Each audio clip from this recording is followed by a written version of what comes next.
Now we're going to do this by creating a folder called Elements in the file path. Now real quick, we are going to open up to our root folder.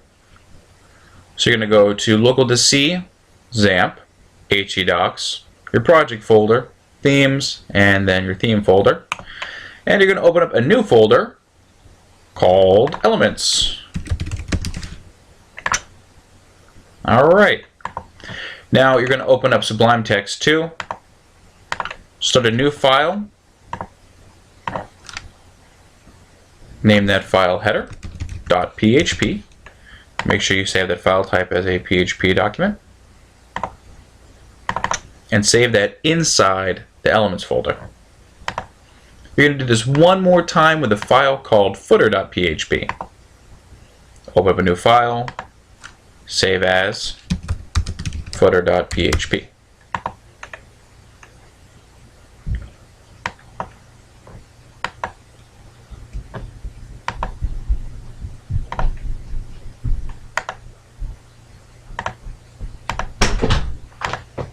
Now that we have these files, we're going to fill them with something.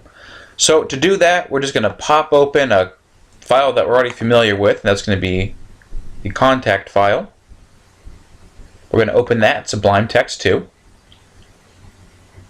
we're going to copy every part of everything above this body ID. Everything we deleted earlier, we are now going to copy and place in the header. And we're going to do the same thing with the footer. I'm going to scroll all the way down to the footer, copy everything inside that footer, and put it in footer.php. Now we can get rid of contact.html. Save each of your files just as a precautionary measure. And now it's time to grab the PHP code that will allow the edit bar and help these be connected to JavaScript. So to connect this to JavaScript, we are going to put in this code right here, PHP loader element header required. We're going to put this right before the closing head tag. So no matter what template you're using, you need to always put this right before the closing head tag. We're going to do the same thing in footer, except we're going to put it right before the closing body tag.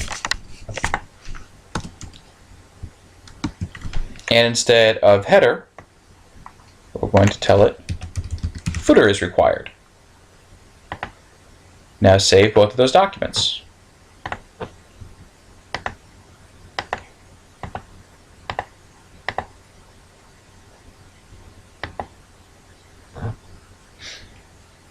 Now our next two tasks are to, one, put in the piece of code that will allow our HTML sheet to grab the CSS sheet that will give it all the colors and styling. And then two, we're going to put in something called global posts that will allow us to edit this using the point-and-click Concrete 5 system that makes it so powerful.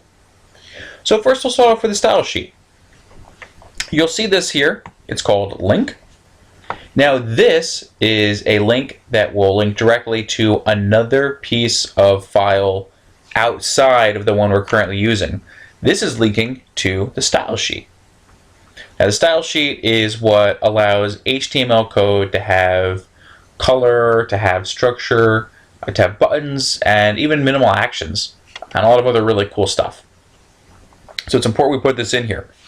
Now we're going to paste this code in between the quote marks of href inside the link line. This is the code we're going to paste in here. And this is just basically saying you're going to get this from this theme path.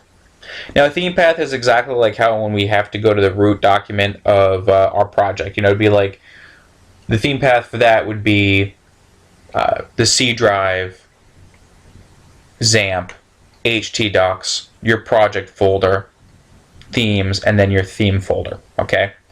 Only because we're in this one folder, we just have to do style.css.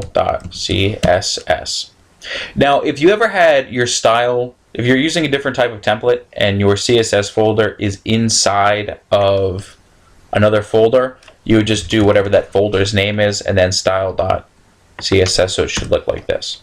For ours though, it's not inside another folder. It's right inside the actual root for our theme. So it's going to go with style.css. Next up, we're going to create some editable areas inside of our header theme. So we're going to go to this first div, ID header, then ID logo. Now this is where the logo is for your theme.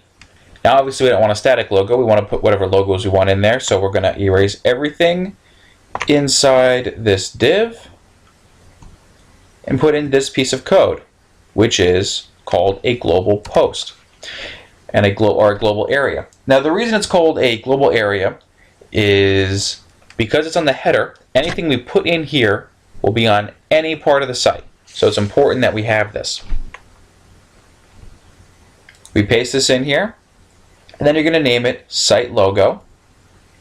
Next, we're going to do the same exact thing using the same code for the navigation. So we're going to scroll down until you see a UL, and now we have an LI, so we know this is the navigation area. Paste the global area inside the navigation area, in between the UL opening tag and the UL closing tag, and rename it site nav. Then save. Now for those of you using a more complicated template, you're going to go through and find any div area that you would like to enter in information on your own inside Concrete 5, and you're going to replace it with this code. You just need to make sure that each of these names are different, or when you go to edit it, it will not open up. The JavaScript will not read that. Alright, now we're going to go on and go into footer.php and basically do the same thing. We're going to find divs that we're going to want to put in ourselves. So inside those divs, we see a list for phone numbers right here. So inside this footer div, we can put one big one.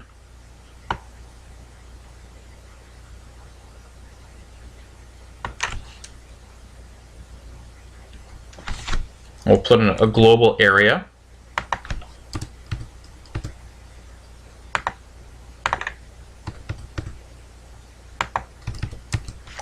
And we'll call this footer box 1.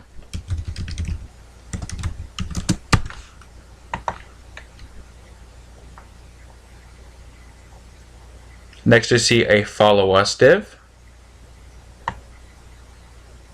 So we'll place everything inside this div and call it social box.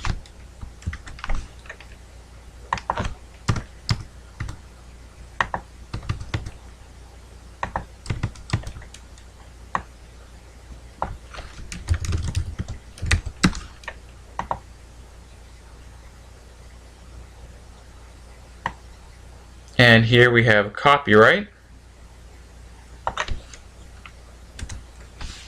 So I'll put in a global area there.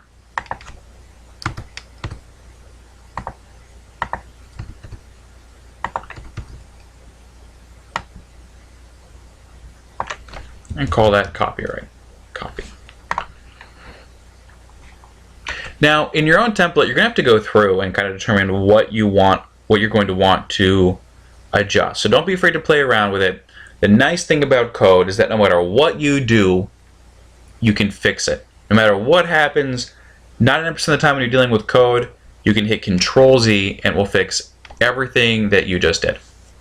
And even the pros like ourselves, we do that quite a lot. Control-Z sometimes is my best friend. So don't feel bad if you make it yours.